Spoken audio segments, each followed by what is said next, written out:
Le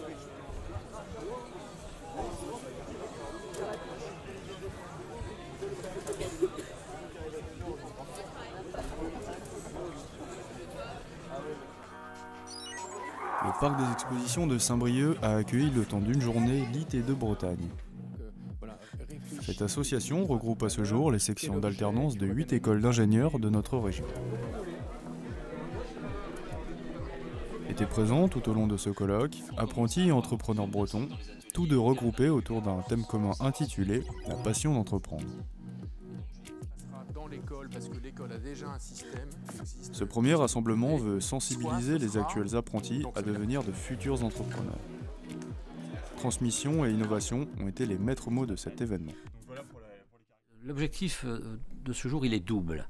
Il est d'une part de faire prendre conscience aux jeunes qui sont dans ces écoles qu'ils appartiennent à un ensemble plus vaste qui est celui de la formation des ingénieurs par alternance et qu'ils ne sont pas seuls dans leur école où chacun d'entre eux se trouve aujourd'hui à le faire. Ils sont un ensemble, 8 écoles aujourd'hui, 8 écoles d'ingénieurs en Bretagne qui effectivement développent ce système. Le premier objectif, il est là, faire prendre conscience qu'ils sont dans un ensemble plus vaste.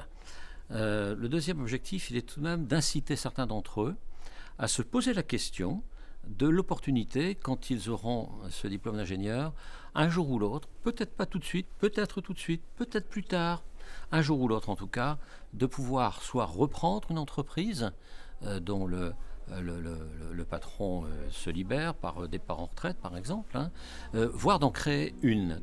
Innover, créer, entreprendre. Avant de se lancer, il faut se poser les bonnes questions. Ce fut l'occasion pour ces futurs ingénieurs d'obtenir de multiples réponses à leurs interrogations. Un mur de tweets, un parcours d'énigmes ainsi qu'un concours de création ont été les ingrédients parfaits pour rendre cette journée attractive. On a voulu que ce soit interactif parce que souvent les colloques c'est toujours un peu long et on a voulu que qu'ils y participent, donc on a fait des jeux de créativité sur l'heure de midi, on a essayé de mettre en place le mur de tweets, tout ça pour qu'on ait un peu d'interactivité et qu'on puisse essayer de les captiver tout au long de la journée. Les chefs d'entreprise ont également partagé savoir-faire et expérience lors de tables rondes, un point fort qui est venu ponctuer ce rassemblement. On a évoqué ça tout à l'heure, Alexandre. Le jeune, ce qui fait avancer l'entreprise, ce qui fait avancer le créateur, ce qui est condamnable, c'est le risque inconsidéré. Les apprentis ingénieurs se sont imprégnés de riches témoignages et conseils. Mais dans l'économie actuelle, difficile de s'imaginer chef d'entreprise. Alors, comment motiver ? Il faut qu'on leur en parle, qu'on leur montre des belles histoires, des histoires vraies.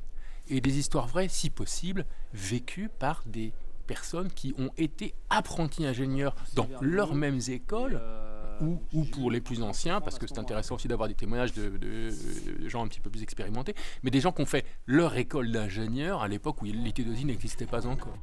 Créer, imaginer. Ce témoignage de l'IT2 Bretagne est le premier maillon de la chaîne Innovation chez ses futurs ingénieurs. Même si on n'accrée pas tout de suite, on a besoin d'entreprendre. Un colloque placé sous le signe de la cohésion qui marque aujourd'hui l'esprit d'initiative des créateurs de demain.